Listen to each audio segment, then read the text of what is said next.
Fernweh to niemieckie słowo, które nie ma bezpośredniego polskiego odpowiednika. W ogromnym skrócie słowo to opisuje ludzką tęsknotę za porzuceniem znanych relacji i odkrywaniem innego świata.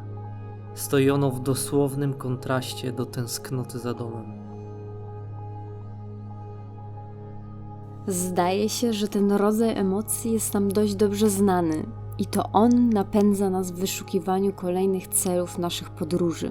Szukamy więc miejsca, które dałoby nam poczucie doświadczenia tej inności i zaspokoiłoby nasz głód zaistnienia w nie do końca znanym nam miejscu. W odmętach internetu trafiamy na notkę o fotografię, miłośniku gór, antropologu Fosco Marainim. Urodzony ponad 100 lat temu Włoch, znany jest m.in. ze swoich obszernych prac na temat Tybetu i Japonii. To on jednak kilka dekad temu, wędrując w swoich rodzimych stronach, stwierdza, że jedno z miejsc przypomina mu bardzo tybetański Fari Dzong. Chodzi mu o Campo Imperatore. Położony w abruzyjskich Apeninach płaskowyż od tego momentu zyskuje przydomek Piccolo Tibeti. A my, będąc pod wrażeniem tego, co widzimy i czytamy, zatracamy się w poszukiwaniu informacji na temat tego miejsca i tego regionu. To, co znajdujemy, rozkłada nas na łopatki. To, czego znaleźć nie możemy, wzbudza w nas taką ciekawość, że nie ma odwrotu. Jedziemy tam.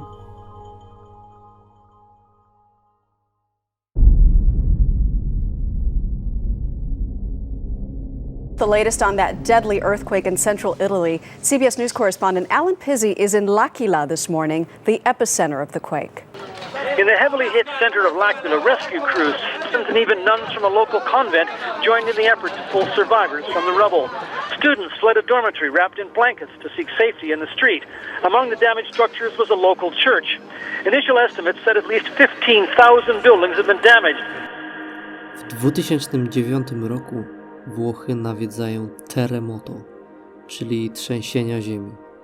W wyniku wstrząsów sięgających magnitudy 6,3 w skali Richtera ponad 60 000 ludzi traci dach nad głową. Stolica Abruzji, L'Aquila, staje się centrum tych tragicznych wydarzeń. Pełni respektu rozpoczynamy naszą podróż właśnie od tego miejsca.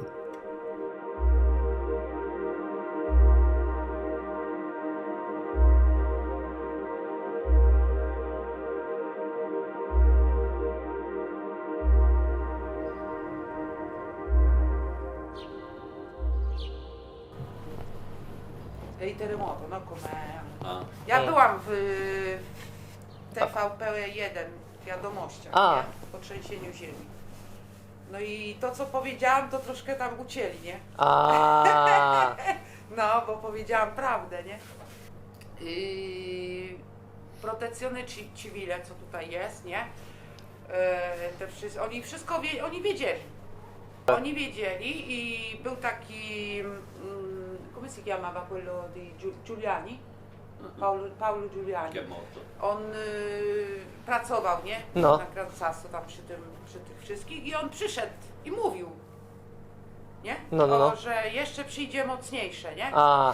No i później go aresztowali, że sieje alarm, coś tam. I on po prostu zdążył, w sensie, no tam koło siebie, nie chodził. Że nie spali dzisiaj w domu. No i miał rację, no nie? Te szlabany, jak się to mówi, na autostradzie, co się Tak. wjeżdża, były wszystko pootwierane tego wieczoru, żeby wszyscy mogli już przyjechać, nie? A karetki pogotowia, Czerwony Krzyż, wszyscy już byli na miejscu. Gotowi jakby do tego, żeby zareagować. No. Także wiedzieli, że coś będzie. No i coś tam powiedziałam, że już nie pamiętam jak to było, ale że żeby chodzili, żeby ostrzegali, tak jak właśnie ten Giuliani, to mogłoby się uratować więcej ludzi. Ale coś tam ucięli, że to nie wyszło tak jak miało wyjść. No. Także nie było wesoło, nie? Ale teraz nie boją się już ludzie, teraz jest lepiej to... Lepiej jest to jakby tak z tym właśnie, że jak są jakieś wstrząsy, to ostrzegają jakoś lepiej czy coś takiego? Także to nie przejdzie, bo to nie przejdzie. Człowiek się zawsze będzie bał i to zostaje. No właśnie, ja tak się zastanawiałem, czy ja bym mógł tutaj mieszkać, wiedząc na przykład, że takie coś się wydarzyło nie tak dawno w sumie To temu, nie? znaczy, może ktoś, kto tego nie przeżył, to tak, ale ktoś, kto to przeżył, to... Nie bardzo, nie?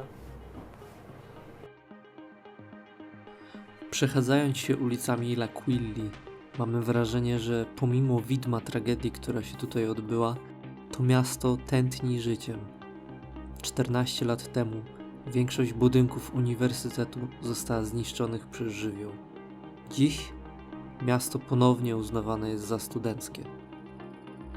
Wizytówka miasta, czyli bazylika Santa Maria di Colemaggio, również ma się świetnie.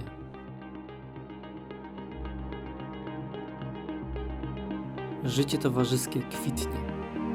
Rano, tak jak wszędzie we Włoszech, kawiarnie wypełniają się ludźmi. Ale wiadomo, w tym kraju niech się pali i wali, ale kawka musi być. Więc może nie jest to miarodajny wyznacznik.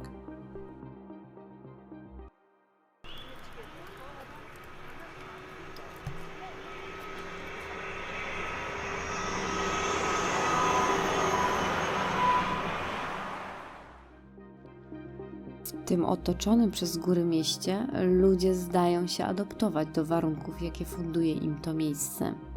Uczą swoje dzieci w szkołach o tym, jak zachować się podczas trzęsień ziemi, gdzie się schronić, jak ewakuować, jakie są newralgiczne punkty konstrukcji. Nie trzeba być wytrawnym obserwatorem, żeby zobaczyć, że dużo budynków nadal jest wyłączonych z użytku. Wymaga remontu lub jest w jego trakcie. Ale Proces trwa. No ale jak widzieliśmy takie zdjęcie jakieś z internetu z 2009 roku, no to jest naprawdę taka poprawa fest. No i dlatego tak w sumie zachęcamy do tego, żeby odwiedzać też takie miejsca, bo istnieje tak dużo takich pogłosek, że to, co mówili w telewizji odnośnie wspierania tego regionu w jego odbudowie, to jest jedno, a to, co się działo naprawdę, to Dokładnie. jest drugie. I że wszystkie te pieniądze niekoniecznie zawsze trafiały w odpowiednie ręce. I dlatego ważne jest, żeby takie miejsca przyjeżdżać, wspierać. Nie? Dokładnie. I jednak co się wyczuwa tutaj z rozmów z mieszkańcami, że byli i są bardzo solidarni i mówią bardzo dobrze o swoich tutaj ziomkach z okolicy. W ogóle zauważyliśmy też taką analogię tego, co tu się stało. Można to porównać trochę do tego serialu z Netflixa o powodzi w Polsce. Dokładnie. Bo tam też siłą, że tak powiem, społeczności lokalnej zostało dużo zrobione, nie? Także w kupie jest siła. Że bardziej tutaj jakby charakter mieszkańców Determinacja mieszkańców. miał znaczenie niż jakieś takie odgórne, rządowe może jakieś pomocy czy coś takiego, no. I dlatego jest takie powiedzenie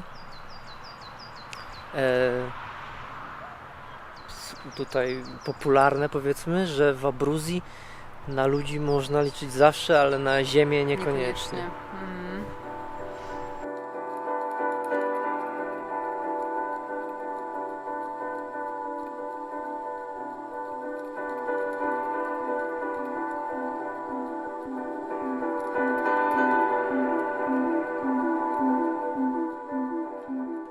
pomimo wciąż unoszących się tutaj wspomnień z tej tragedii, wyjeżdżamy z L'Aquili pełni optymizmu.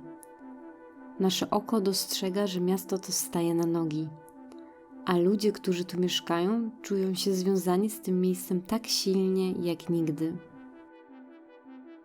Na wylocie z miasta mijamy nowe osiedla, powstałe już po trzęsieniu ziemi.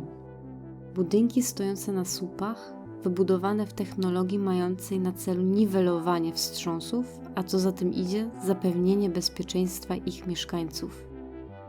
Mamy nadzieję, że ludzi śpiących tam spokojnie jest teraz znacznie więcej niż 13 lat temu.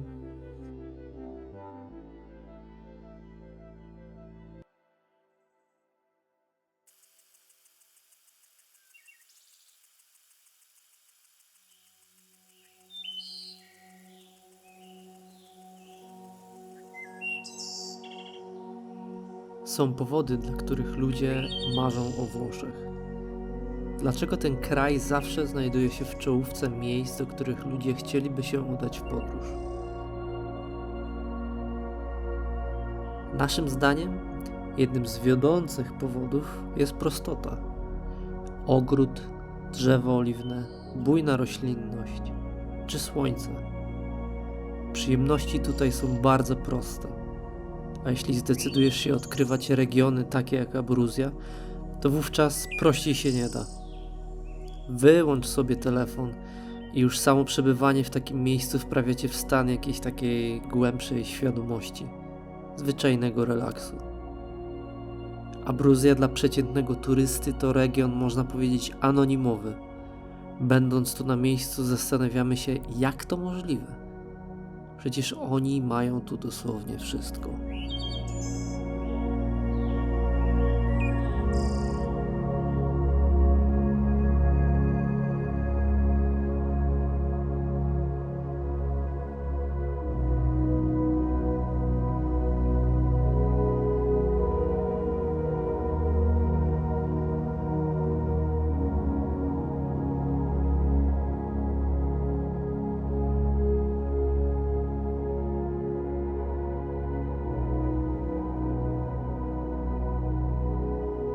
Our region, as I explained to my friend, that there is a lot of good things. It's a quiet place. We have a sea very close, mount, and people are very friendly.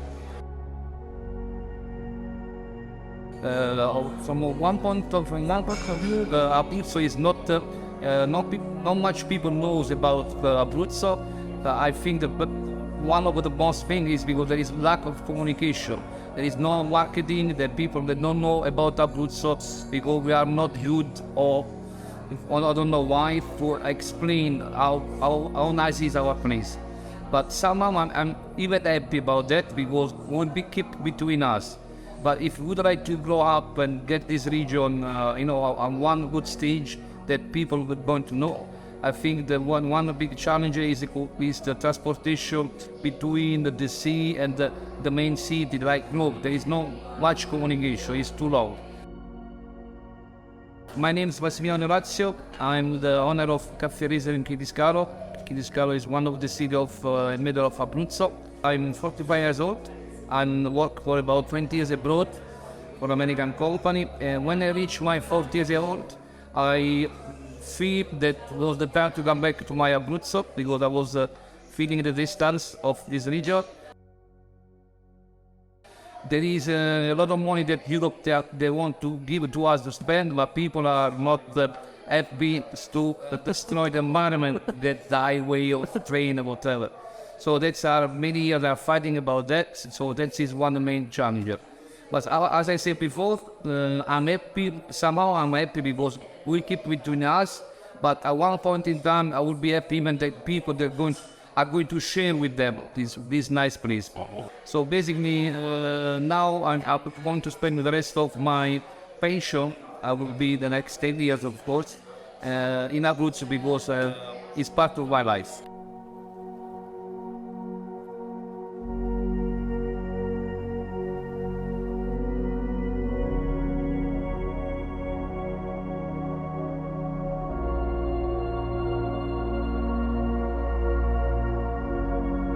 Anytime we are here in Chiediscalo or even a food bill. That's right. Thank you very much.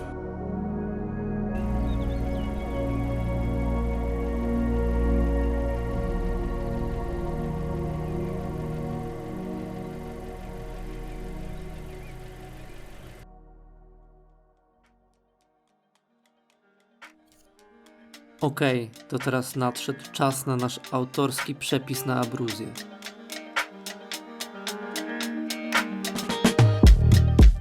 Po pierwsze, primo, Przed przyjazdem tutaj koniecznie zaopatrzcie się w książkę Piotra Kępińskiego W cieniu Gran Sasso. Porządna dawka wiedzy na temat regionu i tego, jak tykają tu ludzie. Masa inspirujących historii wyłuskanych z miejsc bardziej i mniej znanych, a to wszystko od człowieka, który zdaje się zjadł zęby na tym regionie. Absolutny must read przed lub w trakcie wyjazdu. 2. Będąc na miejscu, grzechem byłoby nie skosztować lokalnej pasty. Wiadomo, odwiedzenie klimatycznych restauracji ma swój urok, ale jakby tak na chwilę wcielić się w popularnego włoskiego kucharza Gennaro Conaldo, udać się na targ, kupić tych kilka składników, aby móc z nich później ogarnąć podstawowy makaron. Dla nas jest to jedna z ulubionych form utrwalania wspomnień i polecamy ją wypróbować. 3. Brzuchy pełne to w drogę. Zaczynamy od wybrzeża Adriatyku, na wschód od Pescary. Trabocci, czyli magiczne drewniane konstrukcje służące do połowu ryb. Jest ich całe wybrzeże. Legend o tym, dlaczego powstały, jest kilka, ale większość z nich kręci się wokół strachu przed wypływaniem w morze. Patrząc na ich konstrukcję, strach na nie również wejść, ale dziś służą one również jako restauracje, więc wierzymy na słowo, że to bezpieczne. Wybrzeże usiane tymi konstrukcjami robi duże wrażenie i jest fantastycznym obiektem do zdjęć.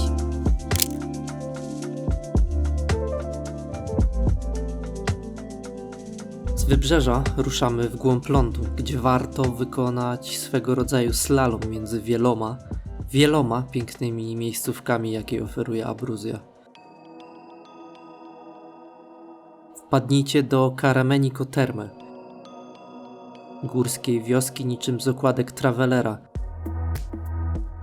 Nadano jej zresztą dumny tytuł jednej z najpiękniejszych mieścin w Italii.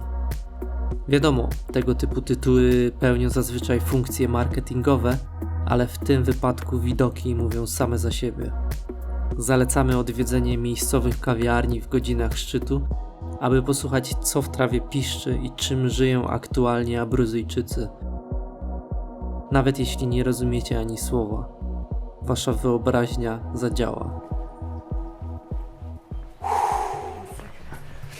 Ale bomba! Trzeba mieć tu formę, żeby chodzić po tych uliczkach. Następnie szerokim łukiem zahaczcie o drogę do Lago di Scano, która jest autentycznie zakręcona i nieco klaustrofobiczna. Poka ręce masz spocone? Mam spocone. Ale za tą cienką warstwą strachu kryje się prawdziwe piękno, które zapada w pamięć.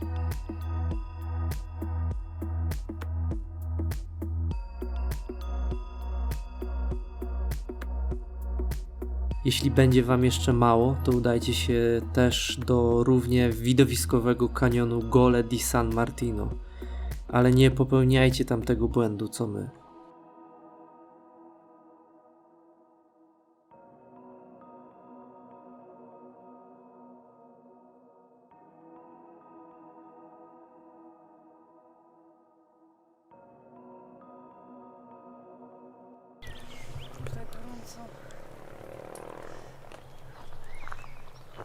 Robi wrażenie, co?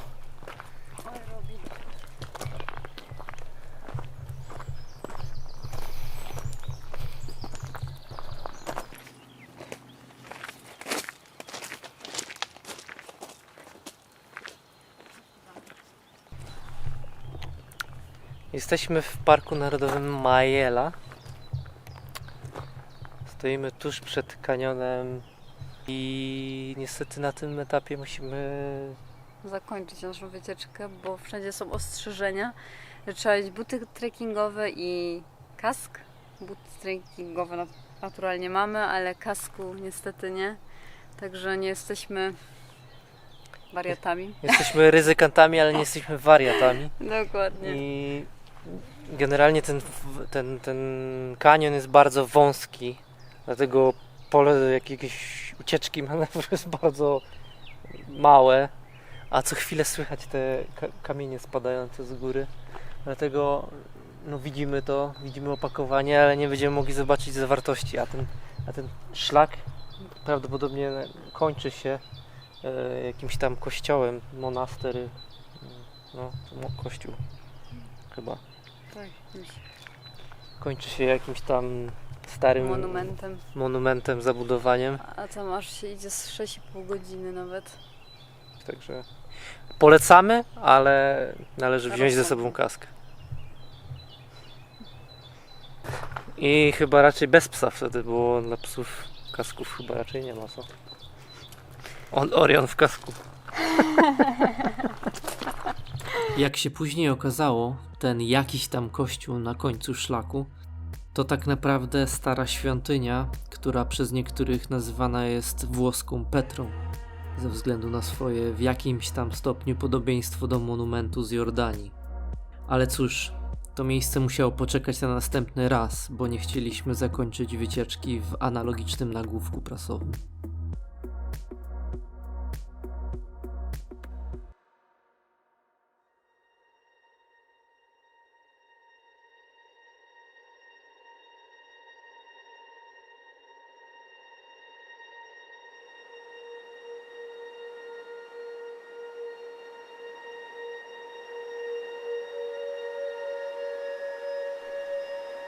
Jak się okazuje, w miejscu takim jak to rzeczywiście można porzucić wszystkie znane nam dotąd relacje.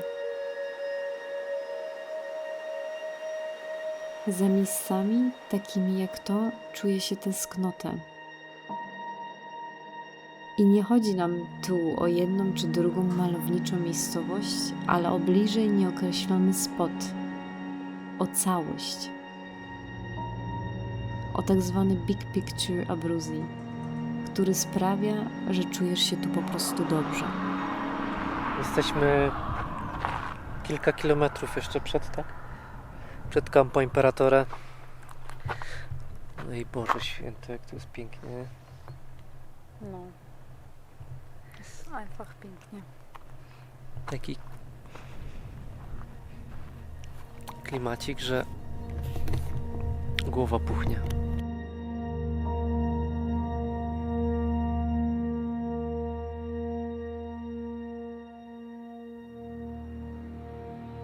Przemierzając dobrze utrzymane drogi tego regionu, natrafiamy na tak dużą ilość dzikiej przyrody, że czujemy się nią wręcz przytłoczeni.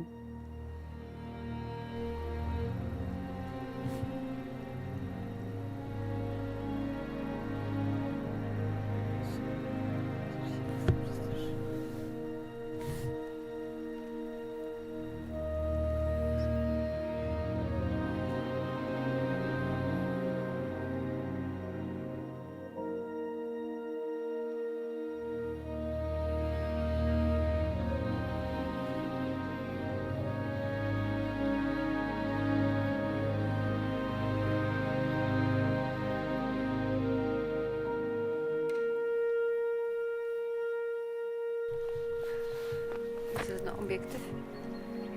Wymieniamy obiektyw i patrzymy, co to za ptaszki tutaj ciekawe. No, wygląda jak pingwiny.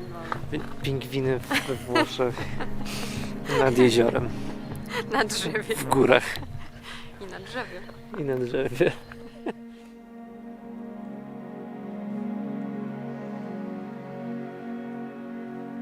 Odwiedziliśmy wiele miejsc, ale nigdzie jak tutaj nie czuliśmy, że jesteśmy w zasadzie gośćmi wszystkich tych dzikich zwierząt, które mijamy po drodze.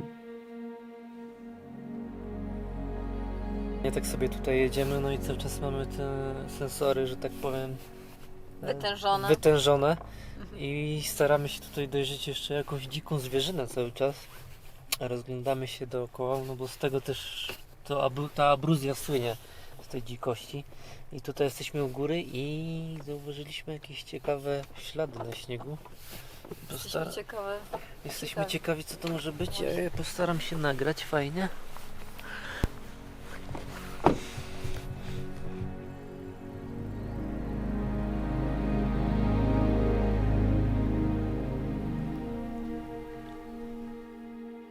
Naszą podróż kończymy w miejscu, które nas tu przywiodło.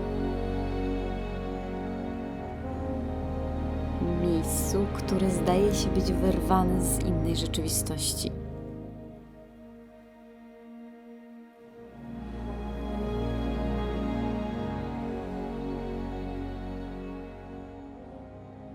Kiedy wysyłaliśmy stąd zdjęcia do naszych nieświadomych, gdzie jesteśmy znajomych, kompletnie nikt nie trafił, że to Włochy. Islandia, Alaska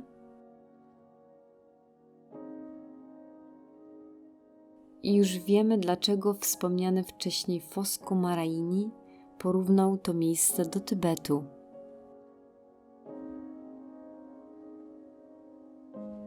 To jest miejsce totalnego odjazdu. Dzikość, przestrzeń i cisza. I już znasz swoje miejsce w szeregu. Głodny jestem jak cholera, ale było warto tu przyjechać. Było warto.